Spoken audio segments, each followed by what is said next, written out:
Ako si Telma, 22 years old at nagtatrabaho sa isang branch ng sikat na bangko dito sa Caloocan bilang teller.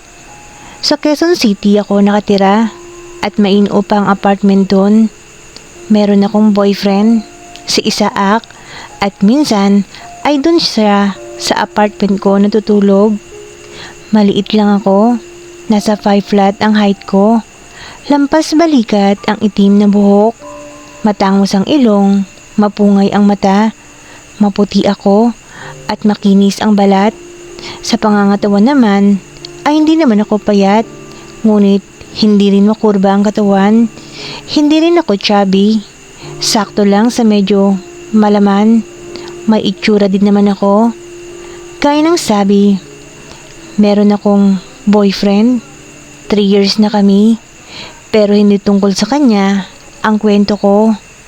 Oo, may affair ako sa ibang lalaki bukod sa boyfriend ko.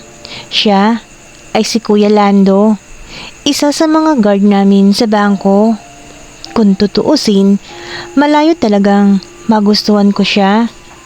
Mas matanda siya sa akin ng halos doble ng edad ko. 22 ako at siya naman ay 43 na. Matangkad si Kuya Lando, mga nasa 5'8", sobrang matipuno ang katawan at medyo maitim ang kulay ng balat. Hindi din siya gwapo, hindi gaya ng boyfriend ko. Magkasalungat silang dalawa. Nagumpisa ang lahat dahil sa maaga akong pumasok. Madalas, nauna pa ako sa kanya, sila ang nagbubukas ng bangko. Madalas niya din akong biruin na dapat daw ako na lang ang magbukas ng bangko. Total, ako naman ang naunang dumating. Hanggang sa hiningi niya ang number ko para daw alam ko kung parating na siya. Hindi ko nun binigyan ng mali siya dahil sa trabaho nga namin. Bihira din siyang mag-text. Good morning lang at good night. Pero laging may kasamang Miss Beautiful. Maloko si Kuya Lando at base sa mga office mate kong lalaki, mahilig daw ito. Hindi naman ako na-fatter doon dahil kahit kailan, hindi naman niya ako binastos. Isang beses, nauna ako sa bangko. Wala pa siya kaya tinext ko siya. Hindi siya nag-reply.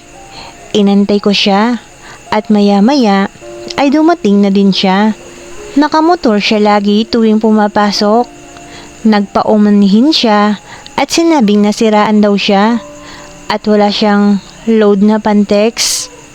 Habang binubuksan niya ang bangko, tinanong niya ako kung pwede daw ba niya akong i-add sa Facebook para ma-message niya ako sa messenger pag wala siyang load.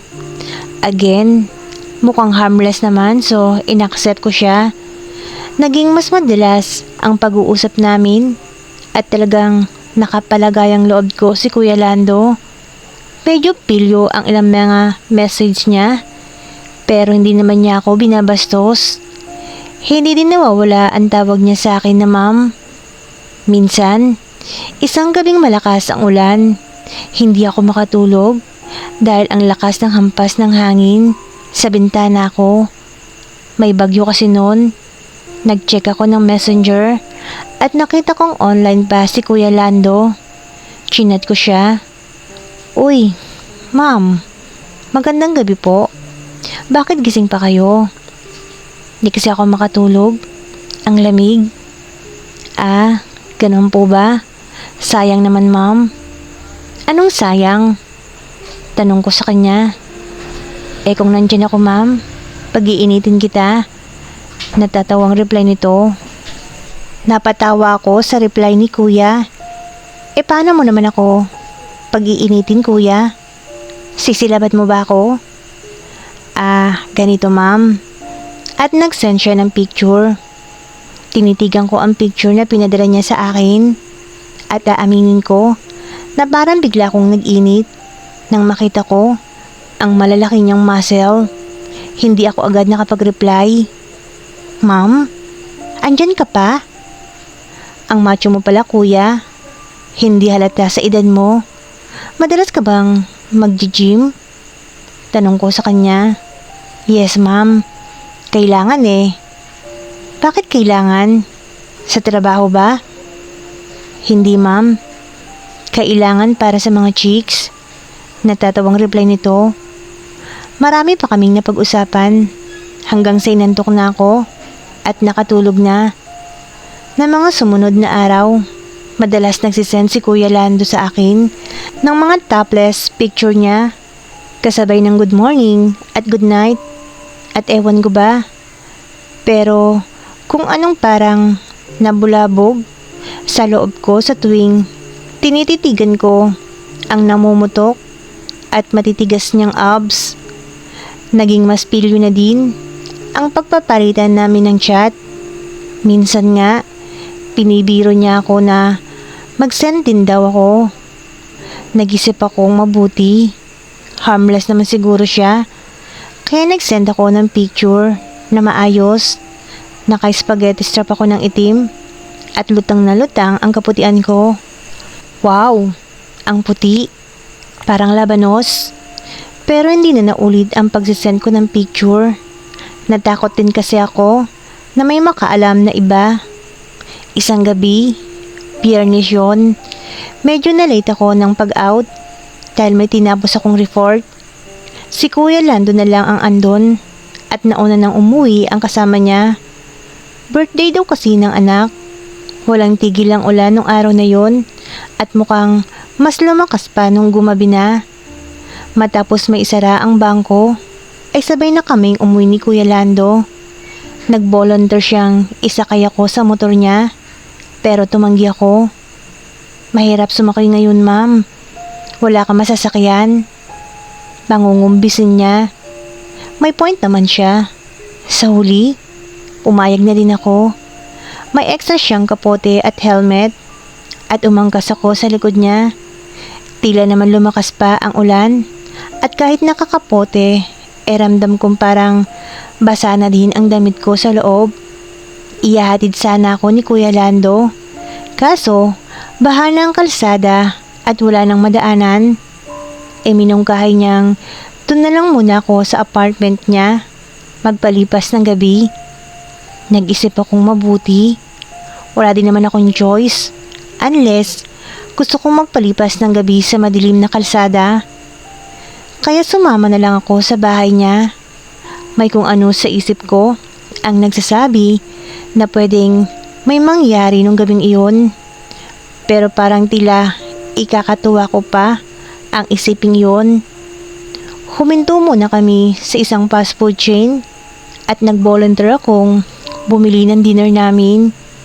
Pina-take out ko na lang at narating naman namin ang bahay ni Kuya. Hindi naman malaki yon. Sakto lang. 2 ang kwarto dahil may cashier siyang isang CQ din na panggabi naman ang pasok.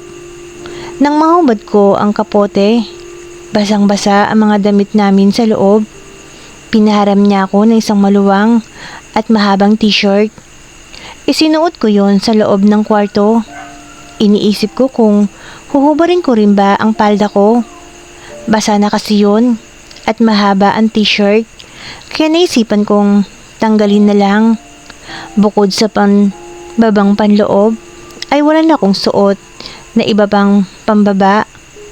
Napangiti naman ako. Pakiramdam ko ay lalong kaakit-akit akong tignan.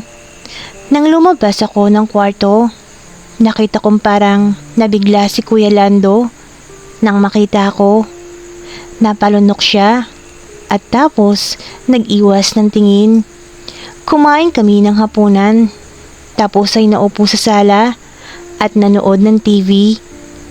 Magkatabi kami.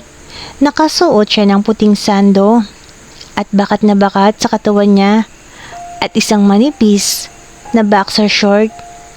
Hindi nakaligtas sa mga mata ko ang ipinagyayabang nitong kayamanan. Nakaramdam ako ng init.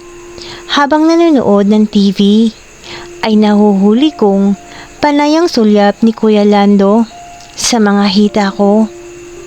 Kuya, kanina ka pa patingin tingin sa legs ko ha. Natatawan biro ko sa kanya. Pasensya na ma'am, ang puti kasi at ang kinis. Ngayon lang ako nakakita ng ganyan ma'am. Natatawang sagot niya. So, ano? Tititigan mo na lang ba? Huli na para bawiin ko ang sinabi ko. Tumingin sa akin si Kuya Lando. Nagtitigan kami. Unti-unti siyang lumapit sa akin na hindi inaalis ang tingin sa mga mata ko hanggang sa nagkadikit kami sa sofa. Naramdaman ko ang magaspang niyang kamay sa ihita ko. Ipinatong niya yun at di gumalaw. Marahil ay pinapakiramdaman niya ako. Nang makita niyang walang pagtutol sa mukha ko, naramdaman kong hinaplos-haplos na niya ang hita ko. Unti-unting naglapit ang aming mga muka at nagdikit ang mga labi namin. Naghalikan kami. Naglakbay ang kamay niya papunta sa aking kayamanan. Sa ulan ba ito ma'am? O talagang ready ka na? Tanong niya sa akin. Ikaw kasi kuya Natatawang sabi ko sa kanya. Saan mo gusto ma'am? Sa kwarto o dito sa sala? Ikaw ba? Saan mo ba ako balak galawin? Nagulat ako nang buhatin niya ako. Siyempre ma'am, yung mga kasing ganda mo, dapat ikinakama sa kwarto. Bukas, dyan naman tayo. Natatawang sabi niya. At pumasok na kami sa kwarto niya. Maingat niya akong inilapag sa kama. Tapos, hinubad niya ang sando niya. Hinubad niya din ang t-shirt na suot ko. Tapos, naghalikan na kami. Wow! Jackpot talaga ako sa'yo ma'am. Ang puti na. Ang kinis pa. At, ang gifted niyo din. Matapos nun, pareho na kaming nagtampisaw sa isang masayang sandali. Napakaswerte naman ng boyfriend mo ma'am. Papuri ni kuya sa akin. Sa totoo lang, simula nang makuha ng boyfriend ko ang recent project niya, ay bihirang-bihira na kaming magsiping. Hindi naman kami ganun kadalas magsiping before. So talagang ngayon, halos wala na. At nagsimula na si Kuya Lando na pag-initin ako.